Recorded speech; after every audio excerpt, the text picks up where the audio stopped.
Hi friends, welcome back to our YouTube channel. మనమైతే ఈ వీడియోలో మీకు థంబ్నెయిల్లో కనిపిస్తున్న విషయాల గురించి డిస్కస్ చేసుకుందాము. అంటే మనకి బీపీఎం లేదా ఏబిపిఎం ఆర్ డాక్ సేవర్ ఈ మూడిట్లో ఏదైతే బెస్ట్, అలాగే ఈ మూడిట్లో దేనికి ఎక్కువ ప్రెజర్ ఉండదు, అలాగే టార్గెట్స్ ఒత్తిడి ఎవరికి ఎక్కువ ఉంటుంది అనేవైతే ఈ వీడియోలో మనం డిస్కస్ చేసుకుందాము. అయితే వీళ్ళ శాలరీ గురించి నేను ఆల్రెడీ వీడియో చేసి పెట్టాను. సో ఈ వీడియోలో కూడా బ్రీఫ్ గా ఒకసారి చెప్తాను. మీకు గనక వీటిలో ఎలాంటి డౌట్స్ ఉన్నట్లయితే మీరు తప్పకుండా కామెంట్ చేయండి. ప్రతి ఒక్కరి కామెంట్ కి నేనైతే రిప్లై ఇచ్చి మీ డౌట్స్ అనేవి క్లియర్ చేస్తాను. సో లేట్ చేయకుండా ఈ వీడియోని అయితే స్టార్ట్ చేసుకుందాం. ఫస్ట్ ఆఫ్ ఆల్ బీపీఎం అంటే బ్రాంచ్ పోస్ట్ మాస్టర్ అన్నమాట.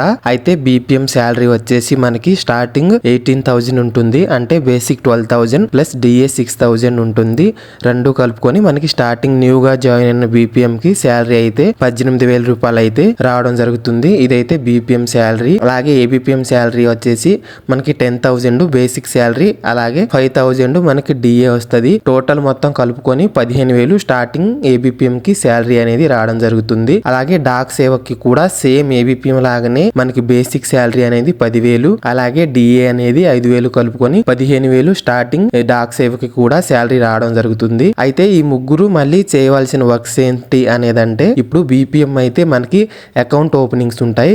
Account opening in the sense మనకి పోస్టల్ డిపార్ట్మెంట్ లో పోస్ట్ ఆఫీస్ లో చాలా రకాల అకౌంట్స్ ఉంటాయి. పిఓఎస్బి అకౌంట్స్ అని, ఐపీపీబీ అకౌంట్స్ అని ఉంటాయి. పిఓఎస్బి అంటే అవి పాస్బుక్ రిలేటెడ్ అకౌంట్స్ అన్నమాట. ఐపీపీబీ అంటే కార్డ్వి, అంటే మనం లైక్ ఫోన్ పే యూస్ చేసుకోవచ్చు, అది ఐపీపీబీ. అది వేరే ఉంటది, ఇది వేరే ఉంటది. సో మనకి బీపీఎం అనేది ఈ target in the sense accounts అనేవి ఓపెనింగ్ చేయాల్సి ఉంటది. పిఓఎస్బి లో సుకన్య సమృద్ధి యోజన, అలాగే ఆర్డి, టీడీ, అలాగే సేవింగ్స్ బ్యాంక్ అకౌంట్, అలా దాంతో పాటు కొన్ని ఇన్సూరెన్స్లు అంటే పిఎల్ఐ, ఆర్పిఎల్ఐ, ఈ అకౌంట్స్ అనేవి తీసి అమౌంట్ అంతా కూడా మెయింటైన్ చేయాల్సిన రెస్పాన్సిబిలిటీ అయితే బీపీఎం మీద ఉంటది.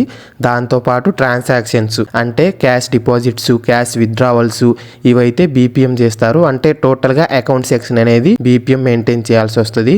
ఇప్పుడైతే ఏబిపిఎం వర్క్ గురించి చెప్తాను. ఏబిపిఎం అంటే అసిస్టెంట్ బ్రాంచ్ పోస్ట్ మాస్టర్. అంటే బీపీఎం కి కొంచెం అసిస్టెంట్ గా ఉంటారు. అసిస్టెంట్ ఇన్ ద సెన్స్ అంటే వాళ్ళ కింద ఏదో వర్క్ చేసినట్లు కాదు, జస్ట్ వీళ్ళిద్దరూ ఒక బ్రాంచ్ ఆఫీస్ లో కొలీగ్స్ అన్నమాట. సో బీపీఎం అకౌంట్స్ ఓపెనింగ్ కి వెళ్ళేటప్పుడు ఇతను తోడుగా వెళ్ళడం, ఆ అకౌంట్స్ గురించి ఎక్స్ప్లెయిన్ చేయడం, అలాగే ఎప్పుడైనా బీపీఎం రాకపోతే ఆ బీపీఎం వర్క్ అనేది చేయడం, దాంతో పాటుగా ఆ ఫార్మ్స్ అనేవి తీసుకొని ఫిల్అప్స్ ఇలాంటివి, అంటే బీపీఎం కి కొంచెం హెల్ప్ చేస్తూ ఉండడం, సపోర్టివ్ గా ఉండడం కూడా ఏబిపిఎం వర్కే. అలాగే దీంతో పాటు మనకి సబ్ ఆఫీస్ కి లెటర్స్ అనేవి వస్తాయి. లెటర్స్ కానీ పార్సిల్స్ కానీ సబ్ ఆఫీస్ కి వస్తాయి. ఆ సబ్ ఆఫీస్ లో వచ్చి ఈ బ్యాగ్స్ ని, అంటే ఈ లెటర్స్ ని తీసుకుని బ్రాంచ్ ఆఫీస్ లో డెలివర్ చేయాల్సి ఉంటుంది. అంటే బ్రాంచ్ ఆఫీస్ లో లెటర్స్ అనేవి డెలివర్ చేయాల్సిన వరకు అసిస్టెంట్ బ్రాంచ్ పోస్ట్ మాస్టర్ది. అంటే చాలా మంది అడిగే డౌట్, ఇంటింటికి వెళ్ళి ఇవ్వాలా, గర్ల్స్ అయితే ఎలా, బాయ్స్ అయితే ఎలా అని అడుగుతున్నారు. ప్రెజెంట్ ఉన్న సొసైటీలో మనకైతే ఎవ్వరు కూడా ఇంటింటికి వెళ్ళి డెలివర్ చేయట్లేదు. అంటే కొన్ని చేయాల్సి వస్తుంది, కానీ మ్యాక్సిమం ఎవరు చేయరు. దాని మీద ఆ పార్సిల్ మీద కానీ లెటర్ మీద కానీ ఫోన్ నెంబర్స్ ఉంటాయి. సో ఆ ఫోన్ నెంబర్ని యూస్ చేసుకొని కస్టమర్నే డైరెక్ట్గా బ్రాంచ్ ఆఫీస్కి పిలిచి ఇచ్చేయడం.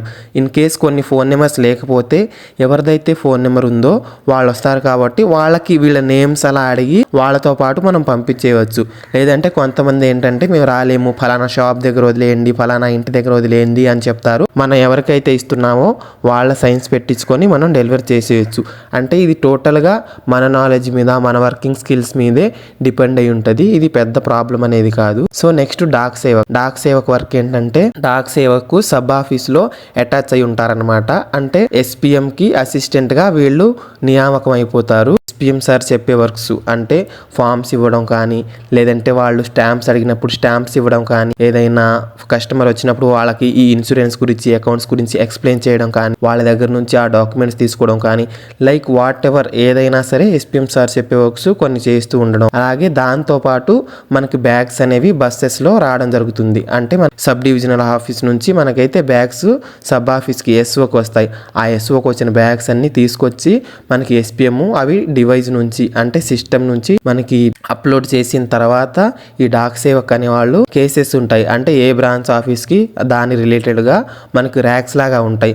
అందులో వాళ్ళ బ్రాంచ్ ఆఫీసులకి వచ్చిన లెటర్స్ దాంట్లో పెట్టడం అనేది డాక్ సేవక్ వరకు ఇలా డివైడెడ్ అయ్యి ఉంటాయి వీళ్ళ వర్క్స్. నెక్స్ట్ మనం టార్గెట్స్ మ్యాటర్ లో వచ్చేసేసరికి ఈ టార్గెట్స్ అనేవి నేను మీకు ఇందాక చెప్పిన అకౌంట్స్ అన్ని కూడా ఒక ఫైనాన్షియల్ ఇయర్ లో 120 లేదంటే 100 అనే అకౌంట్స్ మనం కంప్లీట్ చేయాల్సి ఉంటుంది. టార్గెట్స్ అంటే మనం కరెక్ట్ గా ఎగ్జాక్ట్ గా అన్నే చెయ్యం, అది ఆ స్టేట్ ని బట్టి డివిజన్ లో ఉండే ఆఫీసర్స్ ని బట్టి ఉంటది. నార్త్ లో అయితే వాళ్ళు చెప్పిన అన్ని టోటల్ 100/100 అయితే ఎవరు చేయరు, 50% కంటే ఎక్కువ చేస్తారు అంతే. మన తెలుగు స్టేట్స్ లో అయితే ప్రెసెంట్ సిచ్యువేషన్ ఎలా ఉందంటే ఎంత ఉంటే అకౌంట్స్ ఆ టార్గెట్స్ అంతా కూడా కంప్లీట్ చేయాలి. బట్ నార్త్ లో అలా లేదు. సో టార్గెట్ విషయానికి వచ్చేసినట్లయితే మనం ఫైనాన్షియల్ ఇయర్ లో ఇన్ని అకౌంట్స్ ఓపెన్ చేయాలి అని అయితే మనకు మేనిఫెస్టో ఇస్తారు. ఆ అకౌంట్స్ మనం ఓపెన్ చేయకపోతే మనకైతే పైన ఆఫీసర్స్ నుంచి అంటే SDIP నుంచి కానీ లేదంటే మేలోషియర్ అంటే MO నుంచి కానీ మనకు కాల్స్ వస్తాయి. వాళ్ళు అకౌంట్స్ తీయమని డైలీ మనకి కాల్స్ చేస్తూ కొంచెం ప్రెజర్ చేస్తూ ఉంటారు. మన సబ్ ఆఫీస్ కి, బ్రాంచ్ ఆఫీస్ కి, ఇన్ఫెక్షన్ కి కానీ లేదంటే నార్మల్ గా వచ్చినప్పుడు కానీ అకౌంట్స్ తీయమని చెప్తారు. ఒకవేళ మనం తీయకపోతే శాలరీ కట్ చేయిస్తాం అంటే కట్ చేయించరు, కట్ చేసే రైట్ ఎవరికి లేదు అలా డైరెక్ట్ గా. సో అలా చెప్పి మనల్ని ప్రెజర్ చేస్తుంటారు. అంటే జస్ట్ కాల్సే కదా అని మీరు అనుకోవచ్చు, కానీ వాళ్ళ ఆఫీసర్స్ కాబట్టి వాళ్ళు కాల్ చేసినప్పుడు మనకి ఎంతో కొంత ప్రెజర్ గా భయంగా అనిపిస్తూనే ఉంటది. సో ఇదైతే టార్గెట్ రిలేటెడ్ అన్నమాట. ఒకవేళ మనం కనుక టార్గెట్స్ కంప్లీట్ చేయలేకపోతే ఆఫ్టర్ డిపార్ట్మెంట్ లోకి వచ్చాక మీకు కొన్ని మెలకువలు తెలిసిపోతాయి. అంటే కొన్ని అకౌంట్స్ ఉంటాయి RD లాంటివి, అవి మనం సెల్ఫ్ గా అకౌంట్స్ ఒక 1000 పెట్టేసి ఒక 10 అకౌంట్స్ తీసేస్తాం. రిటర్న్ ఆ మనీ మనకు వస్తుంది, మనం తర్వాత విత్డ్రా చేసుకోవచ్చు. సో ఇలాగా కొన్ని ట్రిక్స్ అండ్ టిప్స్ తో మనం అయితే ఈ పోస్టల్ దాంట్లో టార్గెట్స్ ఉన్నప్పటికీ హ్యాపీగా మనం వర్క్ చేసుకుని ఆ టార్గెట్స్ కూడా కంప్లీట్ చేసుకోవచ్చు. ఇదైతే టార్గెట్ రిలేటెడ్. అయితే ఈ టార్గెట్ ఎక్కువగా BPM కే ఉంటది, బికాజ్ అకౌంట్ సెక్షన్స్ లో BPM వర్క్ చేస్తారు కాబట్టి. ABPM కి కూడా ఉంటది, కానీ BPM తో పోల్చుకుంటే ABPM కి కొంచెం తక్కువ, బికాజ్ వీళ్ళది డెలివరీ సెక్షన్ కాబట్టి. కాకపోతే మనం అయితే BPM ఛార్జ్ లో ఉన్నట్లయితే అప్పుడు మనకు కూడా సేమ్ BPM కు ఉన్నంత ప్రెజరే ఉంటది. డాక్ సేవక్ అయితే కంప్లీట్ గా ఎలాంటి ప్రెజర్ ఉండదు. కాకపోతే డాక్ సేవక్ దగ్గర ఉన్న మైనస్ ఏంటంటే మార్నింగ్ 10 o'clock నుంచి ఈవినింగ్ వరకు, అంటే SPM వచ్చింది, SPM రాకముందు నుంచి SPM వెళ్లే వరకు ఆఫీసులోనే ఉండాలి. అంటే వచ్చే శాలరీ ఏమో 15,000, కానీ డే అంతా వర్క్ చేయాలంటే కష్టం. ఇది అయితే దీంట్లో ఉన్న నెగిటివ్. BPM ABPM అంటే మనకు మాక్సిమం 4 to 5 hours వరకు ఉంటుంది, రిమైనింగ్ అవర్స్ ఖాళీయే. కానీ BPM కి అయితే ఆఫీసర్స్ నుంచి కాల్స్ వస్తుంది అకౌంట్స్ గురించి. సో ఇదైతే టార్గెట్ రిలేటెడ్ అన్నమాట. అంటే ఏదైనా సరే ఏ జాబ్ లో అయినా సరే ప్రెజర్ ఉండడం తప్పనిసరి. మనకి ఏ ప్రెజర్ లేకుండా జస్ట్ కూర్చోబెట్టి ఎవరు శాలరీ ఇచ్చేరు కదా. సో ఇదైతే టార్గెట్స్ గురించి ఇన్ఫర్మేషన్ అన్నమాట.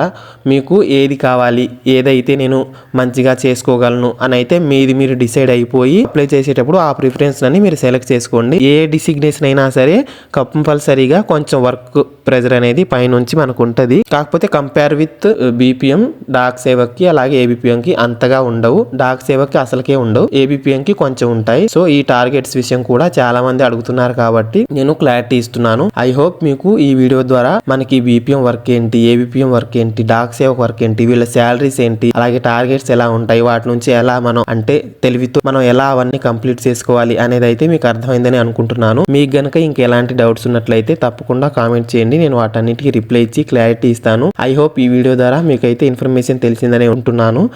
మరొక మంచి వీడియోతో నెక్స్ట్ మీ ముందుకు వస్తాను. అంతవరకు ఉంటాను. Bye bye.